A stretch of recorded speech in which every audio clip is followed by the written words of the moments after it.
Za Narod HR govori zastupnica Marija Selak-Raspudić. Zastupnici ministar Aladrović primio je Jelenu Veljaču koja je zaradila kaznenu prijavu jer je prostačkim objavama vrijeđala radnike u sustavu socijalne skrbi. Je li gospođa Veljača kompetentna dati svoj sud o temama koje se tiču obitelji i zaštite maloljetnika? Nije sporno što ona daje svoj sud jer je svaka osoba pozvana da se bavi problemima koje se tiču javnog interesa, čak može biti i pozitivno da iskoristi nekakav svoj javni utjecaj kako bi senzibilizirala javnost za problem udomljavanja, za problem zaštite djece, za problem zaštite žena od nasilja. Međutim, problem nastaje u trenutku kada ta ista osoba zaboravi da je dio javnog prostora i koristi jedan potpuno neprimjeren prostački rječnik kako bi osudila nekritički sve socijalne radnike, navodno zato što je tražila pravdu za djevojčicu koja je nažalost stradala, zbog čega je cijela hrvatska javnost bila pogođena. Međutim, to na takav način nije traženje pravde, nego je, što se moglo vidjeti po kasnijim posljedicama, zapravo bila ona toga svjesna ili ne, bio poziv na linč. Kao javna osoba koja se upustila u avanturu uređivanja sustava za što nema stručne kompetencije, ali je pokušavala iskoristiti svoj javni utjecaj, ona također pati i od toga da ono što ona čini mora proći sud javnosti, odnosno i da može pretrpiti kaznu za svoja djela.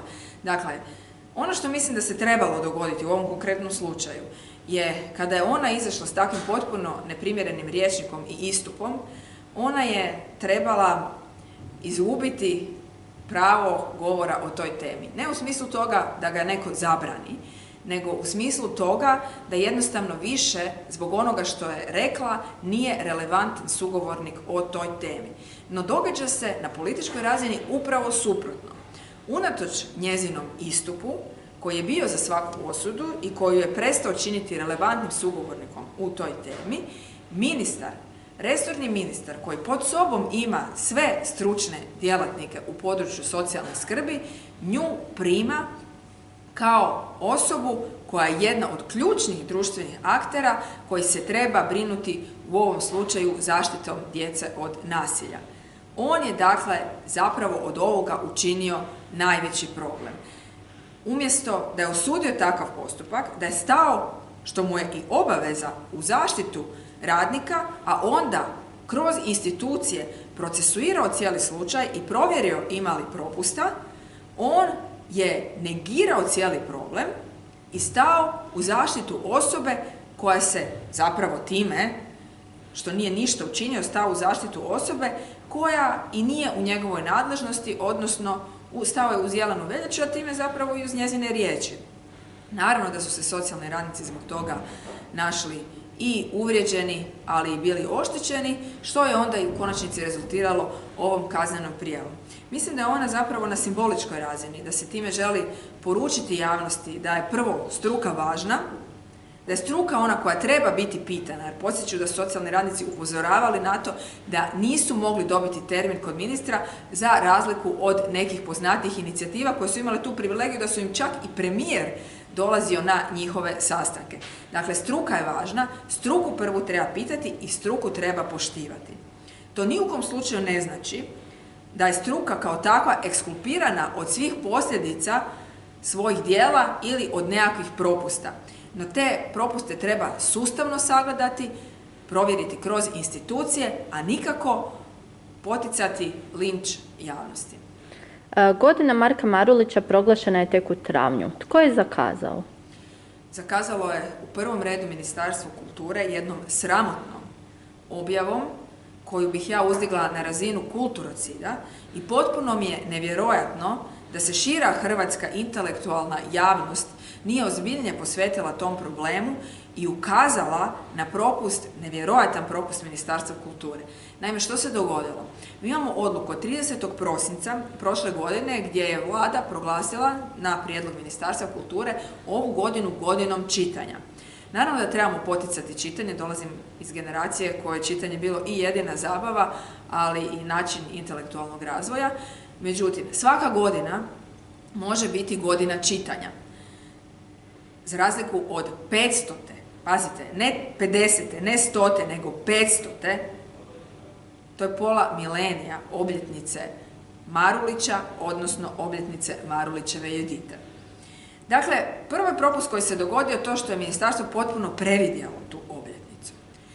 Drugi, i to je ovaj kulturni propust koji se dogodio, da u trenutku kada je ministarstvo obavješteno od Agencije za odgoj i obrazovanje i udruge prosvjetnih djelatnika o svome propustu, odnosno o njihovom prijedlogu da ova godina bude proglašena godinom Marulićeve Judite, umjesto da je shvatilo što je učinilo i da je automatski stalo uz taj prijedlog i još ga više potaknulo, reakcija ministarstva je bila: svaka čast, sad parafraziram, Marulićevoj Juditi, međutim, mi već imamo godinu čitanja, pa možemo podvrgnuti, ovo shvatite, ovo je moja interpretacija, ali je upravo na tragu onoga što je ministarstvo reklo, pa možemo podvrgnuti Marulićevu Juditu godini čitanja i provući kroz neka događanja koje ćemo organizirati u sklopu godine čitanja, a znate, kada bismo sad proglasili i godinu Marulićeve Judite uz godinu čitanja, fragmentirali bismo, ovo je konkretan citat, pažnju javnosti,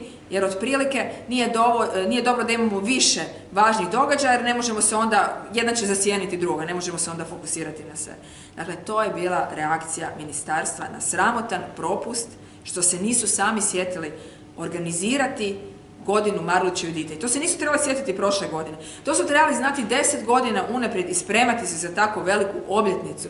Za obljetnicu njegove Judite, za obljetnicu cijelog Marka Marulića i cijele njegove djelatnosti, jer u trenutku kada je on bio aktivan, njegove de institutiones bene vivendi su bile u vrhu europske književnosti, po čitanosti, po broju prijevoda. I mi smo odlučili to propustiti.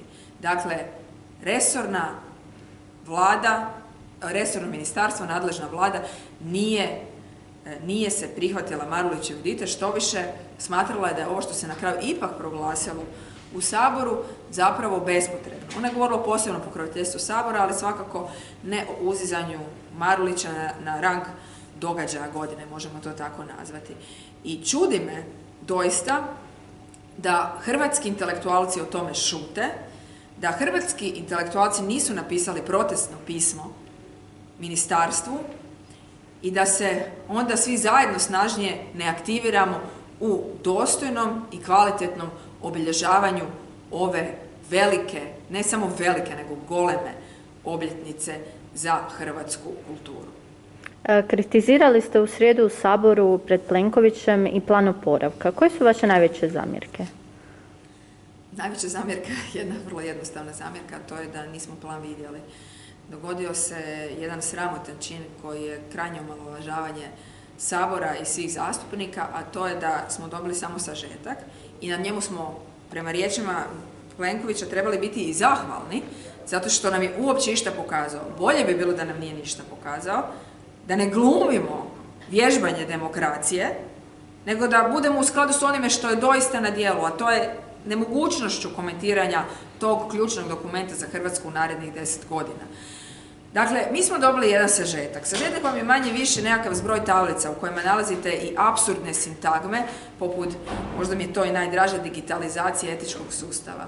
Digitalizacija je jedna od ključnih riječi koje se moraju provući kroz dokument da bismo privukli sredstva, međutim ne postoji etički sustav. To ne postoji. Postoje etički kodeksi, koji se nema što digitalizirati, dakle to je PDF dokument i riječ je o zapravo jednoj uvredi zdravoj pameti i nekakvom primjeru apsurda, načina na koji ovaj dokument građen, nekritički su pobacani ključni pojmovi poput digitalno i zeleno, samo da bi se stvorio dojam da nešto imamo, jer nemamo viziju razvoja Hrvatske i time se privukla sredstva. No tu dolazimo do onog ključnog problema. U trenutku kada je, naravno, cijeli Sabor, odnosno oporba, zavapila na time, dajte nam pravi dokument. Ovo je 80 stranica, to su samo nekakve tablice, nejasni pojmovi. Želimo dokument da možemo doprinijeti. Rekli ste da želite naš doprinos.